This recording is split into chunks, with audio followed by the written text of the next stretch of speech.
పచ్చడి కోసం ముక్కలు రెడీ. సో నేను చెప్పినట్టుగా మామిడికాయ ముక్కలు తీసుకున్నాము. దీనిపైన ఉన్నది మొత్తం ఒక లేయర్ లాగా వస్తుంది. అది కూడా నీట్గా తీసేసి క్లీన్గా వాష్ చేసుకోవాలి, తుడుచుకోవాలి, క్లీన్గా తుడుచుకోవాలి. సో కొన్ని జీడి ముక్కలు కూడా వేసుకున్నాం. సో ఇవి మనకి మోస్ట్లీ 1 మంత్లో మంచిగా అయిపోతాయి. సో ఆఫ్టర్ దట్ మనం తినొచ్చు వీటిని. అంటే పచ్చడిలో ఉన్నా కూడా మనం పచ్చడి తినొచ్చు, బట్ పచ్చడిలో వచ్చినప్పుడు తీసేయాలి. ఒక 1 మంత్ అయితే బాగా మాగుతాయి. సో అప్పుడు మనం వీటిని డైరెక్ట్గా పచ్చడిలో తినేసేయచ్చు. అండ్ ఆయిల్ మసులుతోంది. సో ఇందులో ఏమేమి వేసావమ్మా?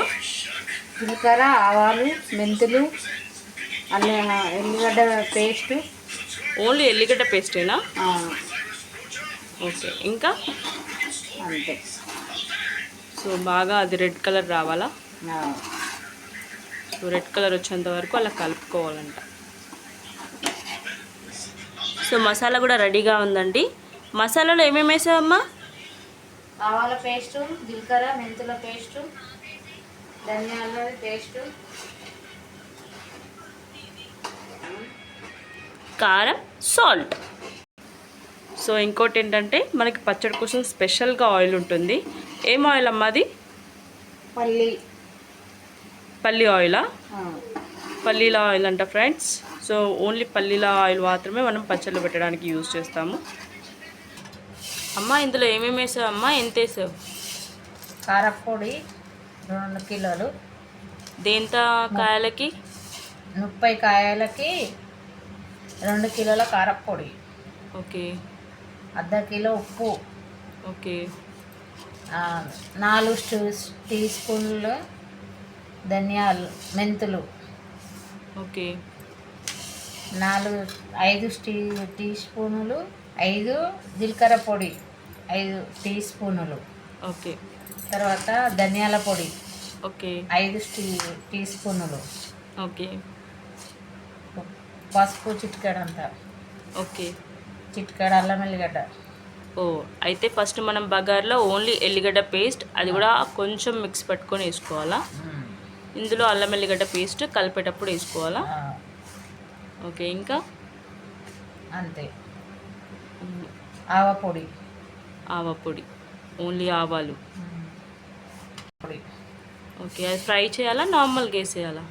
నార్మల్గా పొడి చేసి వేసేయాలి. ఓన్లీ ఆవాల పొడి ఒకటి. ఓకే. మొత్తం ఇట్లా పొడిలన్నీ కలిపి ఇట్లా కలిపేసుకోవాలి. ఉండలు లేకుండా మంచిగా కలుపుకోవాలి. కలిపేసుకొని మంచిగా నూనె బగారిచ్చింది నూనె. ఓకే. సో మనకి ఈజీగా కలుపుకోవడానికి వీలుగా ఉండేలాగా పెద్ద బౌల్ తీసుకోవాలండి. సో మనం ఏంటంటే కొంచెం చల్లబడాలి. మనం ఫస్ట్ బగారించుకున్న, నేను ఎక్కువ క్వాంటిటీ పెడుతున్నా కాబట్టి పెద్దది తీసుకున్నాను. ఓకే. నార్మల్గా కొన్ని పెట్టుకుంటే చిన్నది తీసుకున్నా సరిపోతుంది. సో ఏదైనా కూడా మనకి వీలుగా, అంటే మన ఈజీగా ముక్కలన్నీ కలపడానికి వీలుగా ఉండేలాగా పెద్ద బౌల్ తీసుకోవాలి. సో ఇది మనం కొంచెం చల్లగా అవ్వాలని అప్పల్లోపు మనము ఈ మిశ్రమాన్ని రెడీ చేసుకోండి. ఇందులో ఇంకా ఎల్లిపాయలు కూడా యాడ్ చేస్తారు. అండ్ మనకి ఏంటంటే ఇంకా చాలా టేస్టీగా ఉండాలంటే పల్లీలు ఉంటాయి కదండి, అవి కూడా మనం యాడ్ చేసుకోవచ్చు. బగార్ ఎప్పుడైతే వేస్తామో అప్పుడే పల్లీలు కూడా మంచిగా గోల్డెన్ బ్రౌన్ కలర్ వచ్చేంత వరకు వేపుకోవాలి. మంచి టేస్ట్ ఉంటుంది పచ్చడి. చల్లగయ్యాక అన్ని మామిడి ముక్కలు ఇలా వేసుకొని మంచిగా మొత్తం పట్టేలాగా మిక్స్ చేసుకోవాలి. మొత్తం బాగా కలుపుకోవాలి. సో కింది నుంచి పైనుంచి మొత్తం అంతా కలుపుతూ మంచిగా ముక్కలు మొత్తం పట్టేలాగా చూసుకోవాలి. అది బాగా కలపడం అయిపోయాక మనం రెడీ చేసి పెట్టుకున్న మిశ్రమం మొత్తం కూడా ఇందులో వేసి బాగా కలపాలి.